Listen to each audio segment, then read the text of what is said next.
අපොසු උසස් පෙළ නරතන පාඨමාලාවේ ඔහි කරන් යන්න බෑ විශේෂ විදේශයක් තියෙනවා. ඒ විශේෂ විදේශයේ ප්‍රධාන වශයෙන්ම විදේශීය පාඩම් ටිකක් තියෙනවා. ඔයාලා ගන්න විදේශීය පාඩම් කීයක් විතර තියෙනවද? සාමාන්‍ය ඉන්දියාවේ නරතන ශෛලී 4ක් තියෙනවා ඉගෙන ගන්න. ඒ භාරත කතා කතකල් මණිපුරි කියන ඉන්දියානු නර්තන ශෛලීන් 4යි. ඊට අමතරව ලෝකයේ ප්‍රබල වෙච්ච නාට්‍ය කලාවක් වන බැලේ නර්තන සම්ප්‍රදායයි. අද දවසේ අපිට පාඩමේ ඉතිරි වෙලා තියෙන්නේ භරත නර්තනය තුල හා බැඳි ප්‍රවර්තන. එහෙනම් අද දවසේ වුණේ අපොසු උසස් පෙළ නර්තන පන්තියේ අනෝමනිස්කි. අද දවසේ කතා කරන්නේ භරත නර්තනය හා බැඳි ප්‍රවර්තන.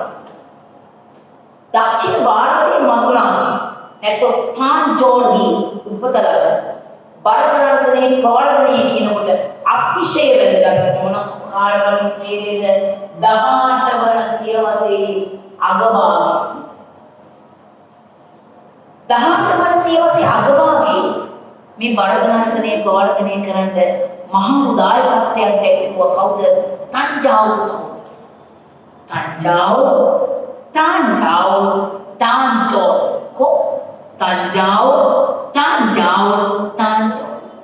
මේ සංජාවුර් සහෝදරයෝ 4 දෙනා තාන්ජෝර්හි පණ්ඩනාලෝර පෙළපතේ 16 නම් ප්‍රවීණ පෙළේ ගුරු පරම්පරාවකයි. මොකද ගුරු පරම්පරාව? තාන්ජෝර්හි පණ්ඩනාලෝරහි නිහඬව හොඳට අහගෙන ඉන්න. මේ හොඳට තනියම ඔයගොල්ලෝ ලියන්න ඕනේ. ඒ නිසා උපරිමයක් නිහඬව තමන්ගේ ලෝකේ තනියම ගන්න. තාන්ජෝර්හි පණ්ඩනාලෝර හෙවත් පණ්ඩනාලෝරහි 16 නම් ප්‍රවීණ පෙළේ ගුරු පරම්පරාවකයි. මේ තංජාවුර් සහෝදරයෝ 4 දෙනා 1760 ගංගාමුතු ඒ කියන්නේ මේගොල්ලන්ගේ සීයා කාලේ තංජාවුර් සහෝදරයෝ 1760 ගංගාමුතුගේ පුතණුවන් වන සුබ්බරයා නටුවනාර හෙවත්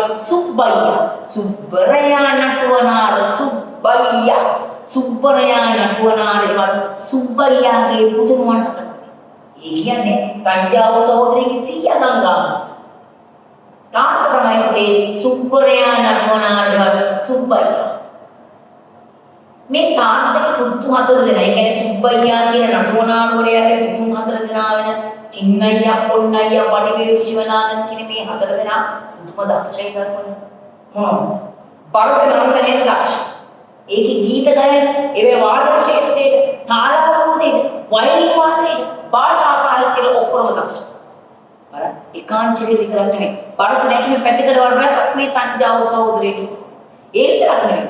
විශේෂයෙන් අවධානය කරලා තියෙනවා මේ අතිරේක පොත්වල තංජාවුර් සහෝදරයෝ 4 දෙනා සංගීතය ඉගෙන ගත්තේ මුත්තුසාමි දක්ෂිතර කියන ප්‍රධාන පෙළේ සංගීතඥයා.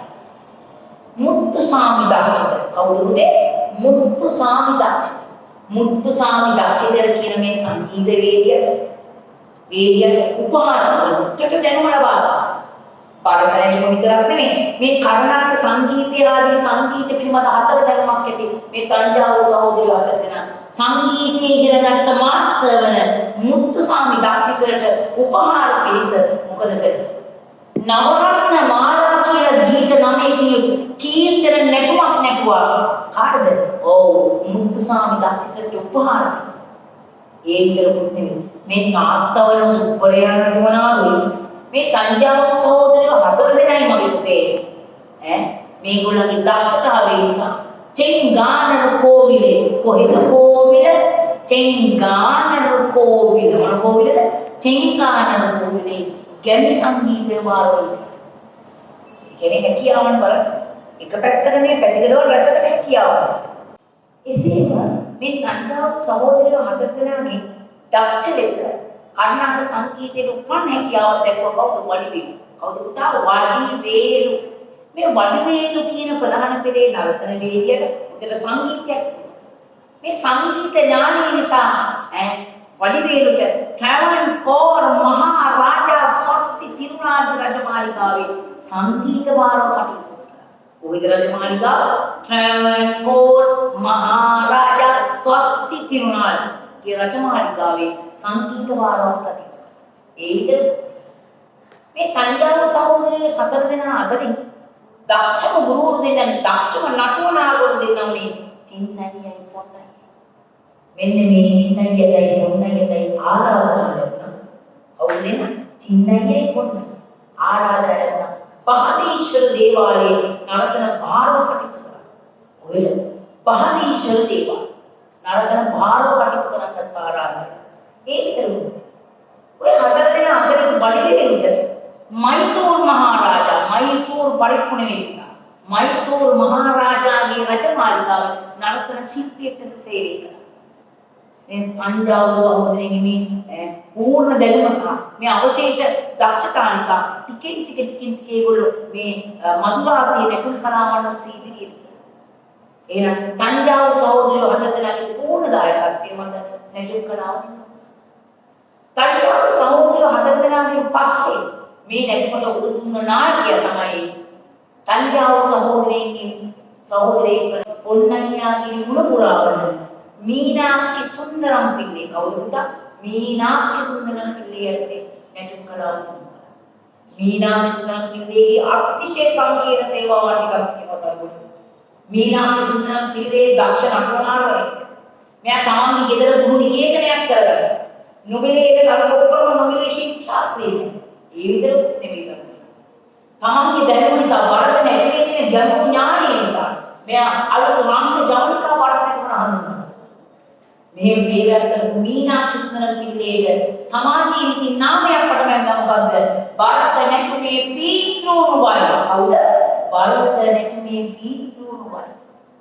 බලන්න පරපරින් දිනුනේ චාප ඔන්නයේ මුණුරාවන මීනාක්ෂි සුන්දරම් ඊට පස්සේ මීනාක්ෂි සුන්දරම් පිල්ලේගේ දක්ෂතම ශිෂ්‍යාවක් කියා රුක්මනී දේවිය අරුණේ. මෙන්න මේ රුක්මනී දේවිය අරුණේ මధుරාසී අට්ටියාහි කලා ශාස්ත්‍රයේ කියන ආයතනය හදලා භාරතනටම තවත් දියුණු කළා. ඔයාලා දන්නවද? දකුණු ඉන්දියාවේ තියෙන විශාලම භාරතනටම ගන්න රාජ්‍ය ආයතනය තමයි අට්ටියාහි කලා. රාජ්‍ය මේ අට්ටියාහි කලා ශාස්ත්‍රයේ देश विदेश दौड़ रहा හොඳට බාරතනම ඉගෙනගෙන ඉතිරියට මෙන්න බාරතනයේ තවත් තුලාවති කරුණු ගොඩක් තියෙනවා. මූලික සිරස්තර ටික ඉගෙනුවා.